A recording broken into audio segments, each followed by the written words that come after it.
안녕하십니까. 세상 읽어주는 남자 이상훈입니다. 오늘은 삼성의 GPU 행보라는 주제로 한 말씀 드리겠습니다. 최근 팁스터간에 삼성의 GPU 독자 개발 여부를 놓고 설왕설래가 있었습니다. 이 삼성이 AMD와의 GPU 협력 관계에 변화가 나타날 수 있다는 것입니다. 이 삼성이 지난 2019년 그 ARM의 만리 GPU를 버리고 그 AMD의 RDNA에 기반한 GPU IP와 손잡은 것은 엑시노스의 업그레이드를 위한 것이었습니다. 그런데 삼성과 AMD 간 그 첫 GPU 합작품인 엑시노스 2200이 혹평을 받고 급기야 그 엑시노스 2300은 출시조차 못했습니다. 이 삼성 입장에서는 절치부심 엑시노스 2400의 조기 복귀를 추진하는 가운데 여기에 사용됐다는 그 엑스클립스 GPU 940에 대해서도 생각보다 못하다는 얘기가 흘러나오면서 삼성의 독자 GPU 개발 얘기가 나오는 양상입니다. 사실 지금은 삼성뿐만 아니라 모든 프로세서 업체들이 GPU에 공을 들이고 있습니다. 애플도 독자 GPU 개발을 위해서 무진장 애를 쓰고 있는 대표적 기업인데요. 그런데도 당장 뚜렷한 성과가 없습니다. 그만큼 독자 GPU IP 구축은 쉬운 일이 아닙니다. 이 모바일 AP에서 한정에서 보면 지금까지는 연산 통신 속도를 결정하는 CPU와 모뎀 칩이 중요했습니다. 이 CPU와 모뎀 칩은 여전히 중요하지만 이 최근에는 스마트폰 화면이 커지고 모바일 게임, AR, VR 등을 제대로 작동하는 게 중요해지면서 GPU가 그 못지않게 부각되고 있습니다. GPU 기술의 경우는 확장성도 뛰어난데요. 이 강력한 그래픽 처리 기술은 스마트폰 다음 플랫폼으로 기대되고 있는 증강현실, AR, VR 같은 글래스 기기 제작에도 핵심 요소가 될 수밖에 없습니다. 또 자율주행 기술에도 중요합니다. 이 기업 입장에서 GPU 개발은 첨단 하드웨어 플랫폼의 핵심인 칩셋 의존도를 줄이고 로봇이나 AR 등 새로운 하드웨어 시스템을 생산하는 데 상당한 도움이 될 가능성이 큽니다. 모바일 GPU IP의 원천 기술을 확보한 업체도 당연히 쟁쟁한 기업들인데요. AMD의 모바일 GPU 사업비를 인수했던 퀄컴의 아드레노 GPU, 그리고 노르웨이 GPU 업체인 팔랑스 마이크로 시스템스를 인수한 ARM의 만리 GPU, 그리고 애플이 절대적으로 의존하고 있는 영국 이미지네이션의 파워 VR, 그리고 엔비디아 등이 있습니다. 이런 기업의 반열에 오른다는 것은 쉽지 않은 일이죠. 당장 원천 기술 업체와의 성과가 기대에 못 미치고 또 내부적으로 우수한 인재를 수혈한다고 해서 곧바로 독자 행보로 연결짓는 것은 지나친 비약이라고 봅니다.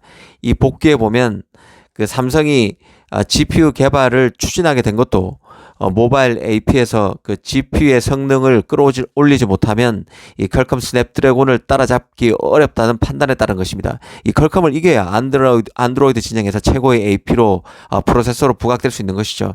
사실 퀄컴의 아드레노 GPU가 최고 GPU가 된 것도 AMD의 모바일 사업부를 인수한 데 따른 결과였습니다. 이 퀄컴은 이 아드레노 GPU를 오직 스냅드래곤에만 탑재하도록 배타적 판매 정책을 편 끝에 최고 AP로 시장에 군림할 수 있었던 것이죠. 이 삼성 입장에서는 아드레노를 쓸 수 없어서 그간 ARM의 만리 GPU를 사용했다고 볼 수도 있습니다.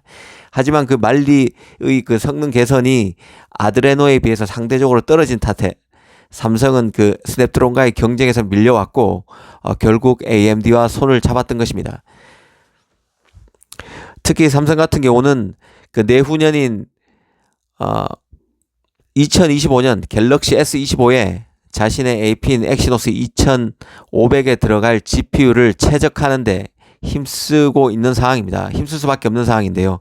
일종의 드림칩 삼성만을 위한 AP가 엑시노스 2500을 통해서 베일을 벗게 될 것입니다. 이 과정에서 삼성과 AMD와의 결별설이 나오는 것인데 삼성으로서는 AMD와의 강고한 파트너십을 통해서 AP 최적화에 공을 들이고 있을 것으로 봅니다. CPU가 됐던 모뎀 칩이 됐던 GPU가 됐던 특정 분야 전문성은 금세 확보할 수 있는 성질의 것은 아닙니다.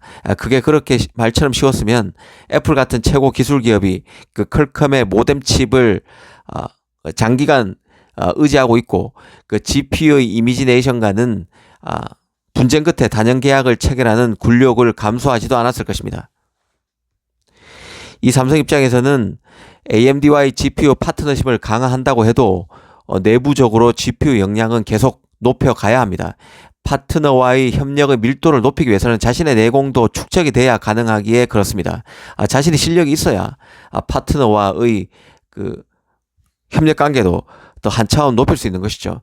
그런 맥락에서 내부 경쟁력 강화 차원의 행보가 곧바로 그 파트너와의 밀월 중단, 독자 행보 시작으로 해석하는 것은 단편적인 추론이라는 생각입니다. 실제 삼성은 인재 영입을 위해서 올 상반기에 이 퀄컴의 스냅드래곤 팀의 핵심 멤버였고 중국에서 GPU 업체인 바이렌텍을 창업한 자오거팡이라는 인물과 접촉하고 있다는 말이 있었고, 하웨이, 알리바바 등에서 AI 칩을 만들었던 실력파 인물인 자오양은 실제 영입하게 됐습니다. 이런 활동은 기업 입장에서 보면 상시적이고 꼭 필요한 것들이죠. 다른 기업과 협력을 하고 있기에 이런 활동도 더 필요할 수도 있습니다. 일단 그 삼성으로서는 PC나 콘솔급 이상을 위해 제작된 AMD의 GPU를 모바일 환경에 맞도록 재설계한 GPU 엑스클립스 시리즈가 모바일 환경에서 최적화되는 데 더 주력할 것으로 봅니다. 이건 그 엑시노스의 레벨업을 향한 시작이자 끝과도 같은 미션입니다. 그만큼 중요하다는 뜻입니다. 이 삼성으로서는 엑시노스 GPU 성능 향상을 위해서 AMD와 손잡은 상황에서 뛰어난 인재를 끌어모아서 라데온 GPU IP를 활용한 AP 성능 개선에 공을 들이고 있을 것입니다. 이 삼성만의 AP를 만든다는 목표로 내후년 엑시노스 2500을 내부적으로 타임라인으로 설정한 것 같은데요. 여기에 맞춰서 작업에 나서고 있을 것으로 봅니다. 엑시노스 2500에서 GPU 분야 성과가 가시적인 성과가 생긴다면 그 노트북에 들어갈 프로세서 등으로 설계 역량을 확장할 수 있는 기회도 잡을 수 있을 것입니다. 인내심을 갖고 지켜볼 필요가 있다는 생각입니다. 이 사실 퀄컴 GPU 아드레노의 우수성은 삼성과 AMD 간의 협업만 유인한 것은 아닌데요. 그간 시장에서는 많은 변화가 이 퀄컴의 아드레노 GPU 때문에 촉발되어 왔습니다.